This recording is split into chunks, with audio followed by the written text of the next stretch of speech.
Yo, what's going on, guys? And this video is about why you won't smoke with the Leaf Village. First of all, shout out to the guys over at Walkie Talkie Podcast for giving me this idea. Actually, if you haven't subscribed to them, go do it. After you do that, leave a thumbs up on this video, please and thanks. Anyway, let's get into it. So first of all, you wouldn't want to smoke with the Leaf Village for multiple reasons, but we're gonna go over quite a few. And these reasons being in the form of the people who reside in the Leaf Village. Now, like, if you're just a regular ninja in the Naruto world, like, and we're not talking about the aliens or the cyborgs. We're talking about just ninja, different ninja, different villages. If you're living in this Naruto universe and you're not an alien or a cyborg, but you feel like you got some type of power and your village behind you and backing you with this power, and you still wouldn't want smoke with the Leaf Village.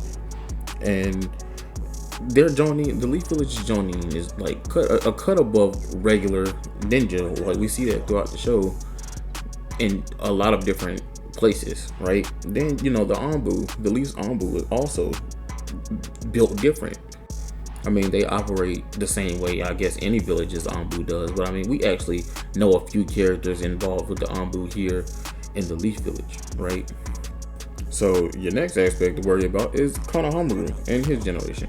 Now, I don't know a lot about Konohamaru's generation, but I know Konohamaru himself technically took out a pain. Say what you want to. He technically took out a pain. A win is a win. Granted, this path of pain might have been the weakest, but we're not gonna talk about that. It's still a boss battle, and he did it. Ooh, you don't come in my comment section with the technicals, buddy. Another factor to take into consideration is the fact that you're gonna run into the Inazuka clan, which is Kiba's clan, and they're all very much equipped with animals that are more than ready to rip you apart. And that right there is just automatically a no-go. Should be a no-go if you're just regular ninja. But if you feel like you got that, then you got that. You know what I'm saying? If you feel like you got power, then go for it. But then, let's say you get past them, you gotta get past the Aburame clan. Like, she knows people use bugs, and that's a deal breaker for me automatically, because bugs that can siphon your chakra. No, like, if you're a regular ninja, what are you gonna do against a clan full of people that can use that? You might can fight Shino or one of his family members, but you can't take all of them. Of course, that goes without saying. I mean, if you're Mamoru Uchiha or somebody, then yeah, you could. But we're not on that. We're not talking about gods here. All right, then after them, you got to think about the Yamanaka clan. I mean, that. Okay, now I'm gonna keep it real with you. I don't really feel like they'd be that tough to deal with, because I mean, Ino is kind of Ino, but in my personal opinion, if they catch you lacking, then you're done. It's over with, because all they gotta do is hold you still for a couple seconds, and you're done. But speaking of holding you still, Shikamaru's clan specializes in that. So technically, either way it goes, you're kind of screwed. If all of these people are coming at you at one time, I don't even, honestly, to be real honest with you, I don't even think Madara can handle it. Alright, that was cap. But anyway, moving on. Then you got the Akamichi clan, and those big boys are really gonna bang with you, especially if they end up going butterfly mode. That's frightening. That's frightening, actually, because their power in this mode is really unreal. Like, it's kind of crazy. Every time I see Choji do it, I'm just in awe, because first of all, it's beautiful.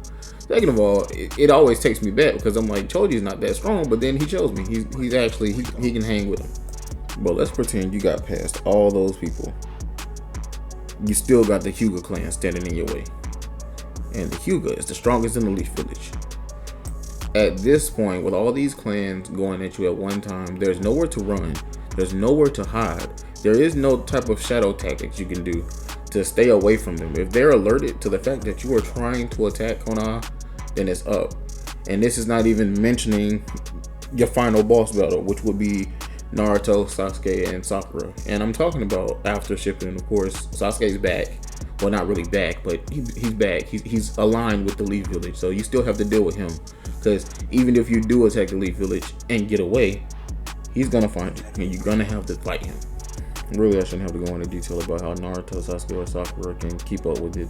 Just about anybody who decide to walk into the Leaf Village's gates and cause trouble. But then, on top of that, you also got Tsunade and Kakashi residing in the Leaf Village, and that's like icing on the cake, really. And do not make God Sensei set that wheelchair on fire. So tell me, would you want smoke with the Leaf Village? Like, if you had a significant enough power and you were confident in your jutsu and you had people backing you, would you go to war with the Leaf Village? If you could take any village with you, any other ninja village with you, and have all of them behind you, would you go to war with the Leaf Village? Got the moments where I'm moody. Y'all was judging me like Judy. Base my story off like Rudy's. Push your statement off like cooties. Talking battle, rapping God. I hear the beast and hear a beauty. That's a plot, now here's a twist.